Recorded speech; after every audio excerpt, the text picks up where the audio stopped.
ठाकुर जी ने मन में विचार कियो कि भैया जब मैं मिल गए हो तो फिर तुमको अन्य के पास जाने की जरूरत क्या है।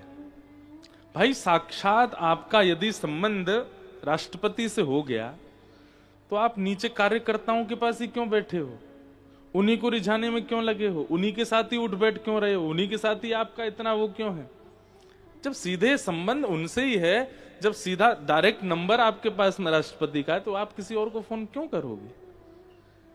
वो एक प्रकार से समय का भी व्यर्थ है, धन का भी व्यर्थ है, और कहीं ना कहीं आपके कार्यों में भी कहीं ना कहीं वो एक रुकावट जैसी है। आपका सीधा संबंध जब किसी श्रेष्ठ व्यक्ति से, तो सीधे उसके पास जाइए। ठाकुर जी ने मन में विचार किया कि भाई मैं इन्हें मिल गो, लेकिन जे अब भी वह इंद्र ना छोड़ रहे। एक बात याद रखिएगा, ठाकुर जी को सबसे ज्यादा चिंता कब होती है, जब हम ठाकुर जी के शरणागत हो जाते हैं और उसके बाद भी हमारे जीवन में घटने वाली घटनाओं पर हमको ठाकुर जी पे भरोसा नहीं होता। हमें विश्वास किस पे, कोई कह दे मां पे नारियल चढ़ाया हो, कोई कह दे बीच चौराहे में अग्नि वो दीपक फेंक आओ, कोई कह दे वो हाय का वो चित्र लटका लो, इन पे ज्यादा भरोसा। ठाकुर जी को इन सब चीजों से बड़ी पीड़ा होती। ठाकुर जी कहते मेरा नाम जब फिर बंद करो, हमारी कथाएं सुनना बंद करो। जब तुमको हम पे भरोसा ही नहीं है, इतनी सारी व्यवस्थाओं से ही तुमको सब कुछ लाभ मिलना है, तो फिर इन्हीं पर रहो। एक बार भी यदि आप शरणागति ले चुके हैं, शरणागति का मतलब क्या है, अनन्य शरणागति का मतलब क्या है, न अन्य, अब कोई और नहीं, केवल यही है सर्वस्व। और यदि कभी ऐसा अवसर मिले कि कहीं ऐसे मनोकामना पूर्ण देवता हैं, मनोकामना पूर्ण देवी हैं, वहां आने जाने का आपको अवसर मिले, तो वहां जाकर के भी संसार नहीं, यही मांगो हमारे इष्ट श्री कृष्ण के प्रति हमारा और प्रेम बढ़े, हमारी किशोरी जी के प्रति और भावना बढ़े, ऐसी कृपा कर दो। एक बार एक वैष्णव थे, ठाकुर जी की बहुत सेवा करते थे। उनके पत्नी सगर्भा हुई, गर्भ में बालक, लेकिन वो फिर भी सेवा करती थी ठाकुर जी की। ठाकुर जी की बढ़िया प्रसादी बनाई और प्रसादी बना करके ठाकुर जी के सामने पधरा दिया और कपाट बंद करके बाहर आ गई। और बाहर आकर के अपना, क्योंकि प्रसाद हम लोग घरों में जैसे लगाते हैं 2 मिनट 5 मिनट, ऐसे नहीं लगता। तो प्रसाद का एक नियम है, 45 मिनट 1 घंटा तक ठाकुर जी पाए प्रेम से कम आधा घंटा तो होना ही चाहिए। ठाकुर जी के सब ग्वाला आते हैं, ठाकुर जी के सब सखा आते हैं, सब पाते हैं, एक दूसरे के गाल पे लगाते हैं खूब आनंद से। अब 5 मिनट में आपने उठा लिया, ठाकुर जी पहले ही ग्वाला कहते दो छुइयो मत, क्यों, अब ये आ रहा होगा उठा के ले जाएगो, कहीं हमने शुरू कर दिया तो आधे अधूरे में ही खींच ले जाएगो। तो एक नियम बना दे और ठाकुर जी को बताया कीजिए, ठाकुर जी हम ना इतनी देर में आएंगे प्रसाद उठाने, इतनी देर में सब निपटा लेना। तो ठाकुर जी सब सखाओं को बुलाते हैं, प्रेम से पाते हैं, एक दूसरे को पवाते हैं। या फिर आप निकुंज के उपासक हो तो निकुंज में श्री जी आती हैं, सखियां आती हैं, सब आपस में पाते हैं। तो वो पर्दा बंद करना या ठाकुर जी के पास थोड़ी देर प्रसाद रख के उसको ना देखना, वो ठाकुर जी सहज होते हैं उसमें। तो उसका एक नियम होना चाहिए, इतनी ही देर। मंदिरों में आप चले जाओ, वहां पर टाइम फिक्स है, इतनी देर में प्रसाद उठेगा, उतनी देर में ठाकुर जी व्यवस्थित हो जाते हैं।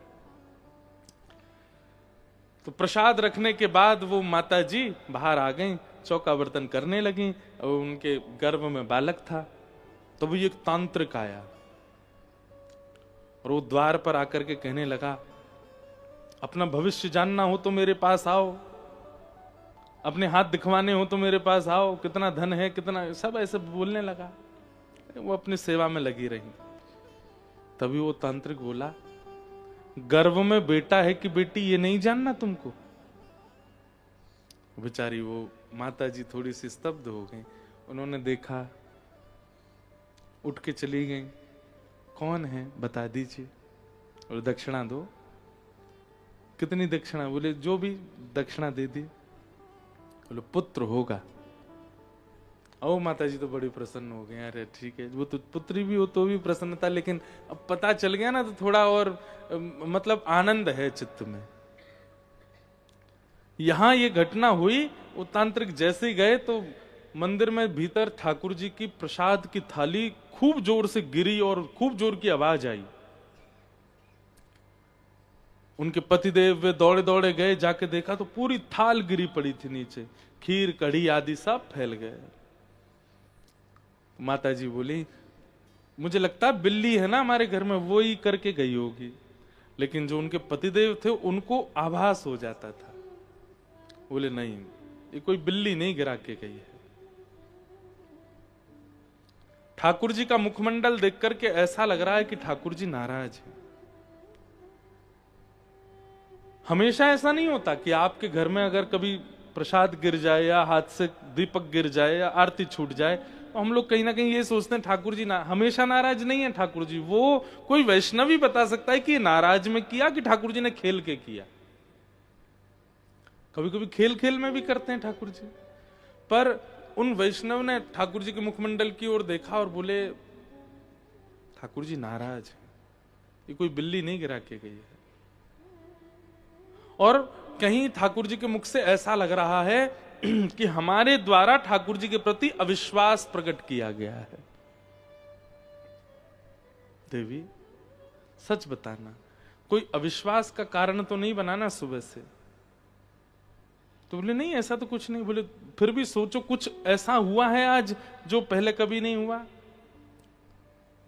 तो उन्होंने कहा, एक तांत्रिक आया था और बोल रहा था कि तुमको भविष्य नहीं जानना, तुमको ये नहीं जानना, तुमको वो नहीं जानना। तब वो अपने आप ही बोला कि ये नहीं जानना पेट में कौन है, लाला की लाली। पतिदेव बोले, तुमने पूछा तो नहीं ना उससे। बोले अब ये इस बात को सुनकर के मुझे थोड़ा लोभ हुआ, मैं पास चली गई और मैंने पूछा कौन है, और उसने बेटा बताया। बोले बस इसी से नाराज है। ठाकुर जी कह रहे हैं तो मुंह पे भरोसा ना है। तुम मेरी सेवा करते हो, मेरा श्रृंगार करते हो, मैं तुम्हारे घर में बैठा हूं, तुम एक आसन पर बैठा हूं, ना हिलता हूं ना डुलता हूं, जो खिलाते हो पाता हूं, जैसे सुलाते हो सो जाता हूं। मुझ पे भरोसा नहीं है कि मैं जो करूंगा या जो तुम्हारा जीवन है वो मेरे अधीन है, मैं सब मंगल करूंगा। तुमको अभी भी जानने की आवश्यकता क्यों है? क्षमा प्रार्थी हुए दोनों और फिर दोबारा रसोई बनाई, तब ठाकुर जी ने भोग लगाया।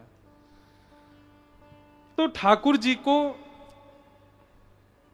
एक बात कह दूं, अंग्रेजी भाषा का शब्द है ना, बहुत पॉजेसिव हैं ठाकुर जी। एक बार जब आप उनके सन्मुख चले जाते हैं, उनको लगता है मेरे ही रहो बस।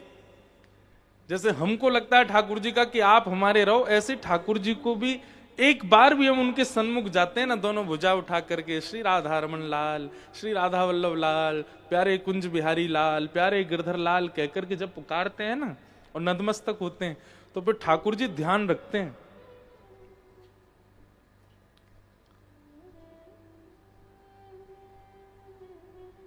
अब जे कहां जाएगो, अब जे कहा खावेगो, जे कहा करेगो, मुंह पे विश्वास है कि ना या को। और फिर विश्वास की परीक्षा करने के लिए ठाकुर जी ऐसी ऐसी आपके संग घटनाएं घटाते हैं कि आप थोड़े से विचलित हो जाओ और कुछ और करने का प्रयास करो। उसी से ठाकुर जी फिर उदास होते हैं। अच्छा देख, मैं तो यहाँ की परीक्षा कर रहा हूं कि मोह छोड़ के कहीं और तो नहीं जाएगा, लेकिन चलो को। परमात्मा ईश्वर वो निर्विकार है, निरीह है, पर वृंदावन चंद के रूप में जब उनका आप यजन करते हो तो सर्वगुण संपन्न हो जाते हैं वो।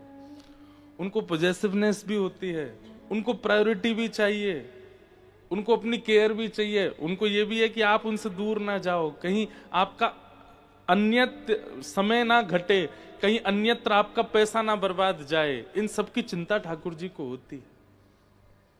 वही चिंता ठाकुर जी को ब्रजवासियों के लिए हो रही है। ये हर वर्ष 56 भोग बना के बाद इंद्र की पूजा करें, मैं परमात्मा घर में बैठा हूं, वो जय जय ना माने।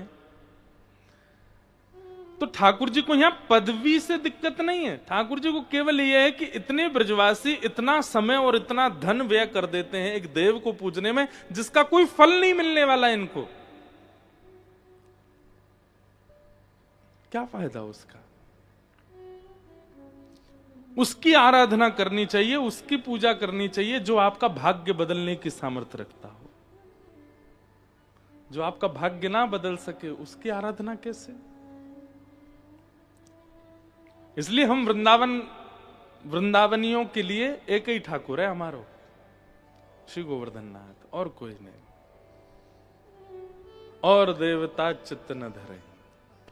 सब देवताओं के लिए यही बात कही जाती है। हनुमान जी के उपासकों को भी कहता है हनुमान जी को ही रखो, शनि के उपासकों को कहते हैं उन्हीं को ही रखो। पर एक बार यदि वृंदावन के है गए हो तो फिर वृंदावन चंद ही रहे और कोई ना हो।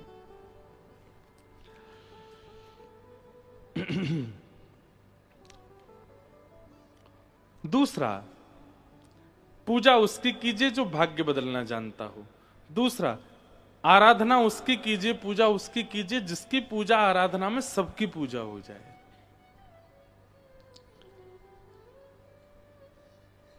और ऐसे देव केवल नारायण है, क्योंकि उनकी आराधना से सब प्रसन्न है, सब पूर्ण हो जाते हैं।